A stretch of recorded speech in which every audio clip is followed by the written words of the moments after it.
What's up mga ka-simple tips? Magandang araw sa ating lahat. Magbablog po ako ngayon. Ipakita ko sa inyo yung bigyan ko kayo ng mga simple tips kung paano maggawa ng homemade kalan. Pero bago muna yan, samahan nyo muna ako kasi inutusan ako ng supervisor ko na mag-diskarga, mag-unload ng mga drum ng diesel. Samahan nyo muna ako. Yan, samahan nyo ako mga ka-simple tips.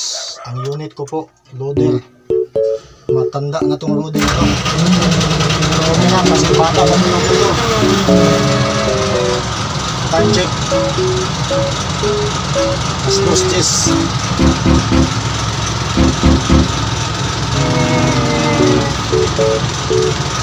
Diskarga tao drum.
Simple tips, pasensya na po sa paghihintay at pag-aabang. Patuloy natin yung sabi kong gagawa tayo ng pakita ko sa inyo yung paano gamitin yung homemade kalan. Ito po, hanap lang kayo ng lata ng pintura, butasan yung kunti sa gilid. Ito naman sa kabila, hatiin nyo kasi ganito to kahaba, hatiin nyo. Tapos hanap kayo ng lata ng kondensada. Ito kalaki, huwag yung sa sardinas kasi maliit yun. Pwede yung sardinas na malaki, yung gamitin, tapos butas-butasan nyo sa gilid. Lagyan natin to ng used oil, katapos haluan ng kunting Flying Tiger. Pilihan, dito tayo magluluto. Papakita ko ngayon sa inyo kung paano to gagawin para makatulong naman to sa inyo, kasi yung mga used oil tinatapon lang po yan. Dito sa amin marami kami yung used oil kasi maraming mga equipo rito, backhoe, loader. Pwede na rin yung used oil sa motor. Kung may motor kayo, huwag nyo itapon kasi magagamit nyo yan. Simple tips to from Kuya Babski, bibigay ko sa inyo. Sundan nyo lang ha. Kita ko lang sa inyo kung paano gagawin. Simple lang to, lata ng pintura, hatiin nyo, tingin nyo, tapos ilagay nyo dyan sa loob. Yan, buhusan nyo yan ngayon ng used oil. Tapos haluan nyo ng Flying Tiger. Kaunti lang para lang maka-ignite yung used oil para mag-heating. Tapos pwede na kayo magsaing, pwede na kayo magpakulo, magluto ng ulam. Sige, continue natin ngayon mga ka-simple tips. Yo, what's up mga ka-simple tips? Ito ngayon, ipapakita ko na po ngayon sa inyo yung sabi kong homemade kalan. Nakita ko lang to sa YouTube dati, sa Facebook ba yun. Basta minodify ko lang to, pinasimplihan ko kasi mabigat yung magasto yung isa. Ito, yung sabi ko, lata ng pintura, tapos lata ng gatas, condense. Tapos ilagay nyo yan dyan sa loob. Ito po yung used oil. Galing po yun, papatapo na ng used oil ng truck, loader. Ibuhos nyo to sa loob mga ka-simple tips. Ibuhos nyo yan. Huwag nyo punuin. Mga kalahati lang siguro, ganun. Yan, kita, ipakita. Yan, ganyan lang karami. Tapos, bago nyo yan sindihan, patakan nyo ng Flying Tiger. Mura lang to sa hardware o sa mga, saan kayo makabili nito. Nasa 45 lang to 50. Ipakita mo. Flying Tiger po yan. Patakan nyo yan ng konti. Simple tips to para makatipid kayo. Ginawa ko kasi to kasi naka-assign ako dati sa quarry. Walang kuryente, walang gasol. Pag maulan, walang kahoy. Kaya sa akin, operator ng heavy equipment, pag magsaing ako, automatic na. Ito. Lagay natin dyan. Layo muna natin to, baka sasabog to. Rated SPG. Paalala lang po, huwag niyong gagawin pag may mga bata ha. Huwag niyong subukan, baka masunog yung bahay nyo. Tapos hindihan natin. Yan. Kunin natin yung rice cooker na ito. Suggest ko lang sa inyo yung rice cooker kasi manipis. Huwag yung kaldero kasi makapal yun. Itong rice cooker, madali mainit. Lagay nyo yan dyan. Walang kato para walang masabing daya. Walang kato. Kuha tayo ng tubig ha. Dali. Lagyan natin ng tubig. Walang usok yan mga ka-simple tips. Walang usok. Sinsya na kasi malapit ng umulan, nakulimlim. Nahihirapan na kustumang kalisod mag-Tagalog. Pinagpawisan ng maraming singot. Pero kahit Bisaya tayo, subukan natin mag-Tagalog kasi may mga kaibigan naman tayo at mga ka-simple tips na nanonood sa Luzon, Visayas, Mindanao. Para maintindihan ng lahat. Dagdagan pa natin yung tubig. Dahil tapos na po ako ng tanghalian, may mga kanin pa po ako doon. Mamaya na ako magsahin. Tubig lang muna pakuluin natin. You serious? Tubig pakuluin natin tapos yun, ka-simple tips. Yung vlog ko pala na sa reels ko sa Facebook at saka sa YouTube. Itong serpentina. Serpentina. Itong gamot sa diabetic. Pagkukulo to, itong ihalo natin para inumin natin para may pakinabang rin tubig na pinakulo natin. Yan ka-simple tips. Kung tingnan nyo, parang walang apoy. Cut konti. Simple tips kasi yung cameraman ko, na professional cameraman ko, binayaran ko pa yan ng 10 milyon. Galing yan sa Hollywood movie. Yan ka-simple tips. May kunting usok dahil yung use oil, sinusunog niya. Pero mamaya-maya, papasilip ko dito sa butas. Ang apoy nito sa ka-simple tips, kulay blue. Ibig sabihin ko, ka-simple tips, kung kulay blue yung apoy, mainit masyado yan. Sa science, nakabase. Pero kung kulay orange, hindi masyado mainit yan. Pero kung blue, napakainit yan. Kagaya ng acetylene, kulay blue, tutunawin yung bakal yan. Pero hindi naman ito butas kasi wala naman itong pressure. Yan, kunin muna natin yung camera. Ipasilip natin yung apoy dito. Diyan ka lang muna, cameraman. Pakita natin dito. Silipin mo yung apoy. Yan, pakita mo. Kulay blue po yan, mga ka-simple tips. Yung nakikita nyo yung itim dito sa rice cooker, basi matagal ko na itong ginagamit. Madali lang po yung dinisin kasi po hindi ito carbon. Punasan nyo lang po yan ng tila o mga trapo. Tapos oil ba or may detergent na sabon, matanggal na yan. Hintayin lang natin ka-simple tips, mga 2 minutes na yata, mga 3 minutes o 5 minutes, kukulo na to. Pag kukulo na tong tubig, ka-simple tips, hindi pa yan mamatay yung apoy. Pwede pa rin kayo magluto ng ulam. Kasi nung nagsasaing ako dito, 20 minutes to 25 minutes, hindi pa namamatay. Pag may ulam ako niluluto o itlog, kaya ko pang lutuin ito. Napakatipid dito mga ka-simple tips. Ito lang po yung gamit ko, Flying Tiger at saka use oil. Mga use oil sa bahay nyo, yung mga pinaprituhan nyo, pinaglutuan nyo ng mga fried chicken. Prito kayo ng mga isda, huwag nyo itapon. Kasi iipon nyo yan sa galon. Kung marami na yan, pwede nyo gamitin dito. Gawin nyo to sa bahay nyo, ka-simple tips. Nakita ko to sa kababayan din namin, parang nagpo siya, tagapagalian ba yun? Shout out sa'yo, kaibigan. Sinubukan ko yung ginawa mong kalan. Pero hindi po kayo maka-afford yung kalan na ginawa mo kasi mabigat yun. Trabaho yun. Kaya ang ginawa ko, lata ng pintura, ganito yung kahaba, pinutol ko. Tapos, yun. Lagyan ko ng isang lata rin ng yung sardinas. Inaya ko lang yung sa video na nakita ko. Shoutout sa'yo, napakalaking tulong. Pero ito, minodify ko yung gawa mo para napakasimple. Simple. Handy lang po kasi palipat-lipat yung destino ko. Pag wala akong kuryente na masaingan, nasa tuktok ako ng mundo ko sa tabing ilog, walang kuryente, walang rice cooker. Ito po yung pinakamabisang gamitin. Kagaya ngayon, yung ulan, puling din. Pumapatak na po yung ulan natin. Makikita natin na napaka-effective nito. Napaka-malaking pakinabang po ito. Lalo na sa mga biyahedor, mga driver, nagtra-travel. Pag naano kayo nasiraan sa daan, pahinga, pwede kayong mag-relax, magkape, magluto, saing.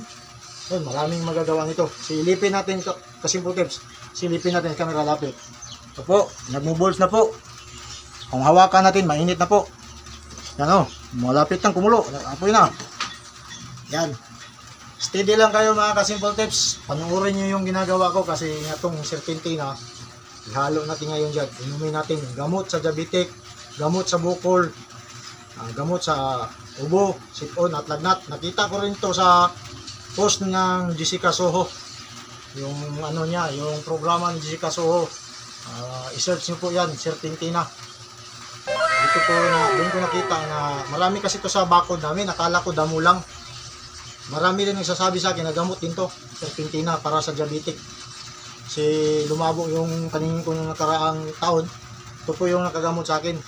Mga sugat ko dati na madali na maghilom, madali na sa Bisaya, maayo.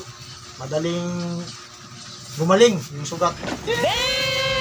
Pasensya na mga kasimple tips. Hintayin muna natin sandali yung huwag na natin ikat para sabihin nila walang daya. Para makita rin natin kung gaano katagal bago siya maluto, bago siya kukulo. Itik mga 20 minutes, malapit na talaga, kukulo na yan. So itika muna simple tips, ilayo-layo muna natin itong flying tiger, baka sasabog tayo. May nakita rin akong kalan sa YouTube na use oil, pero may blower. Pinagamitan naman pa rin ng kuryente. Ang atin, dapat na wala kang blower, kasi paano kung nasa bukid ka o sa bundok, walang kuryente, nasa out of coverage area ka, malayo sa syudad. O, paano kung walang kuryente? Hindi ka rin makasaing nun kasi gagamitan din ng blower, kuryente. Yung iba, gamitan ng battery, gagasto ka pa rin ng battery. Kung wala kang battery, mag-charge o malubat, wala pa rin. Kaya ang ginawa natin, yung pinasimplify natin yung mga imbento ng mga kabayan natin na nagpo sa YouTube at saka sa Facebook.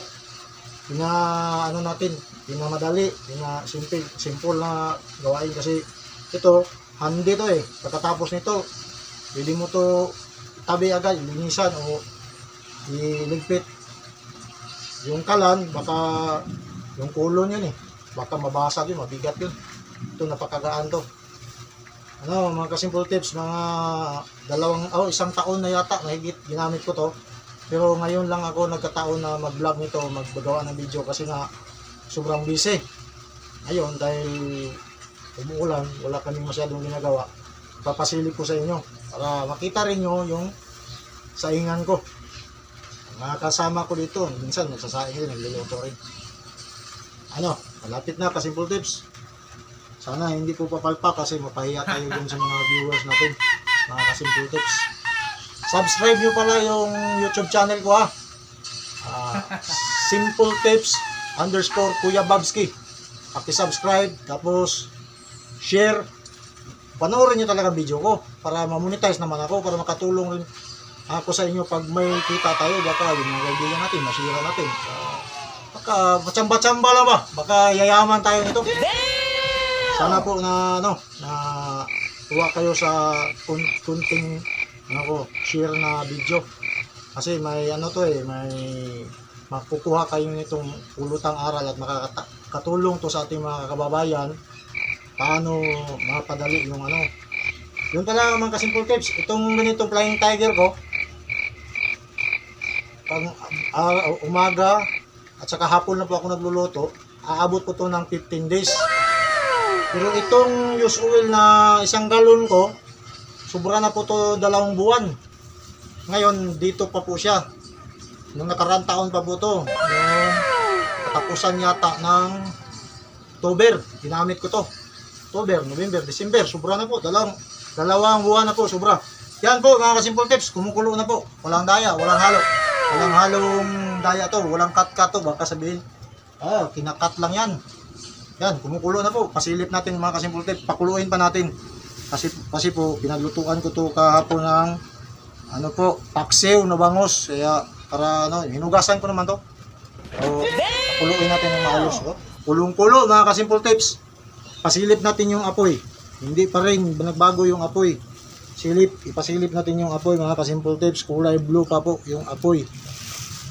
So ngayon, dahil kumukulo na to, itong serpentina, nahugasan na siguro to. Pinadala ako ng asawa ko.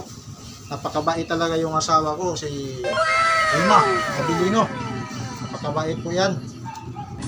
Mahal na mahal po ako niyan. Kaya natin, nadalhan po ako niya ng serpentina. Ito po yung pinapakuluan ng asawa ko pag uuwi ako doon sa bahay namin. Pag magbabakasyon ako doon. Ito po. Ito, dinamihan ko na kasi sayang yung tubig. Pero ang akin, pag magpakulo ako ng serpentina, kukuha lang ako ng tubig doon sa tasa. Wala man akong tasa, dito na lang ilagay ko. Mamaya pag pagkukulay green na yan mga kasimple tips, yung tubig, ibig sabihin lumabas na po yung katas ng serpentina, mapait na po yan. Sobrang pait talaga nito kasimple tips. Noong una hindi ko kakayanin yung pait pag inom, pero palagi ko na siya ininom araw-araw. Ininom ko yung serpentina para na rin kape, para nasanay na rin ako, hinahanap-hanap ko na rin yung serpentina. Yun na po ang pinakakape ko. Hindi po ako nagkakape, hindi po ako nagagatas kasi po mataas nga yung sugar ko. Hindi na rin ako nagsusoft drinks. Tumigil na rin ako sa paninigarilyo at pag-iinom. Yan po, mga kasimple tips. Ito po yung pinakamabisang gamot. Marami po akong nabigay sa inyong pila, paano magluto ng serpentina at paano niluluto dito sa kalan. So ngayon, kasimple tips, kulo na po. Dahil napakita at patunayan ko sa inyo na kumukulo talaga tong kalan ko na ginagawa. Tapusin natin yung video. Huwag muna i-off mga kaibigan kasi paano natin pakita sa kanila, ang tanong kung paano naman kung may apoy pa, tapos luto na yung mo, sinasaing mo malalaman mo yan kung luto na yung kanin mo kasi umusok dito. Pag silipin mo naman, wala nang tubig, luto na yan. Pakita po niya yung pangunas yan, pre. Tapo. Yung apoy nito. Kung luto na po yung sinasaing nyo, pinapakulo yung tubig, kumukulo na, o ano man yung luto nyo. Huwag kayong trapo kasi mainit, o pot holder. Pasensya na po sa pamunas ko kasi pamunas ko ng mga pulo. Kita nyo yung apoy, marami pa, pwede ka pa magluto niya. Matagal pa yan matay. Pero sayang kasi yan, kung ganyan nilang patayin talaga natin. Para sa sunod na magamit natin, dagdagan lang natin punti na Flying Tiger. So ganito lang yan mga kasimple tips. Huwag kayong matakot. Kung basang-basahan, kahit hindi basa, pwede na rin. Ganito, yan, patay na po yan. Yan, patay na yan. So, ibig sabihin, yan, magagamit pa rin natin yan sa susunod na pagluluto natin. Pakita ko sa inyo na pwede pa rin yung gamitin kahit patay na. Yan. Yan. Pwede pa rin tayo magluto. Simple tips lang yan. Pero wala yung bulyon, walang adyasan. Tansyahin nyo lang gaano kalayo yung lata ng gatas na condense at saka gaano ka taas tong huwag nyo ipantay yung lata dito sa dulo ng kala nyo. Yan po, mga kasimple tips. Sana po nagustuhan nyo po yung video ko na paano magluto sa homemade kalan using use oil at saka using Flying Tiger. Ayan po, sana po may nakukuha po kayong aral. Salamat sa panonood at paki-subscribe na lang po, hit the notification bell at share.